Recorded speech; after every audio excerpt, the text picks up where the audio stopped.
So today, this is my third take. Um, Today I'm addressing a question, and it's my first take because the sound was really terrible at the first line, so I have to do it all again. I hope you understand that feeling.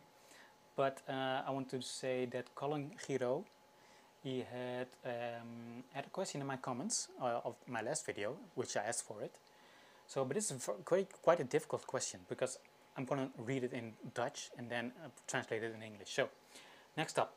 De Indo-vergelijking tussen jou, de huidige en de vorige generaties. Klaarmaken voor een reis in de hoop naar een veiliger veranderend thuis. Ben je welkom. Wat tref je aan in een fobische maatschappij. En dat verbindt de generaties. Now I'm reading it now for the third time. So the question is, if you compare the Indo generations between now and then, and what are you expecting if you get home? Are you welcome? Are you in a phobic society? This is what the generations binds.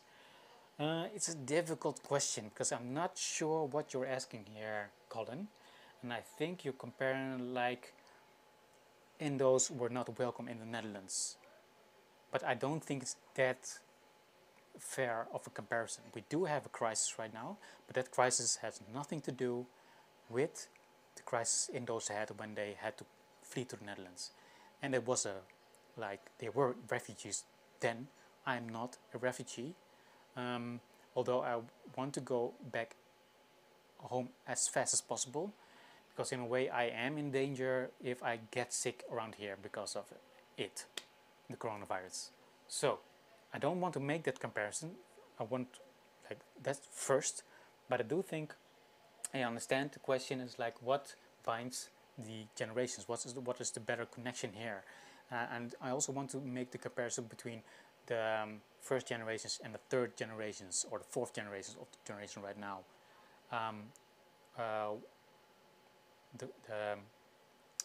The factor of the identity question. So is identity still important in times like these? And I do think so. So my mission with my book is like make identity more aware under young people, because I think we're uneducated about our own family histories and what had happened with our parents and grandparents.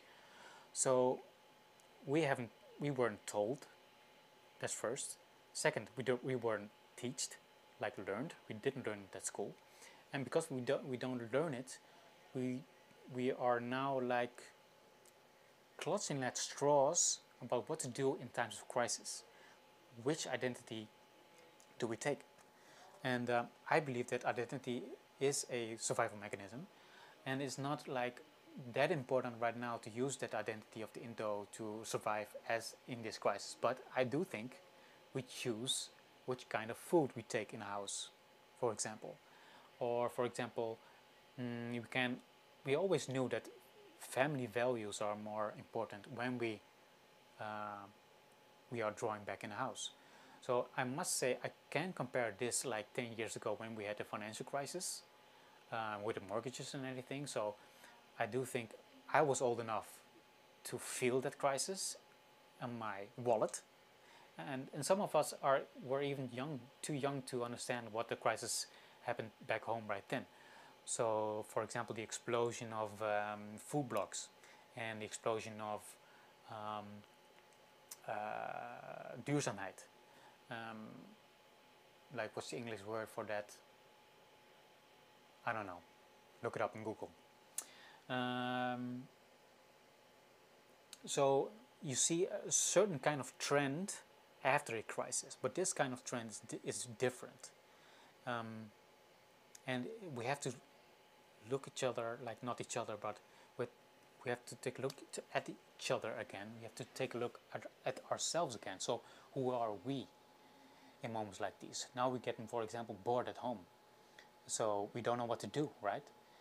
But I do think there is a opportunity to get better conversations with ourselves, getting more reflections, get better self-reflection, but also talk about our family histories. Talk with each other if you are, for example, in quarantine with your parents or even your grandparents. Bless them because they have a difficult time. Like if they get sick, they are being quarantined right now, and they are being alone right now, so we can't even talk with them. Like many, I can imagine that many Filipinians are in situations like this.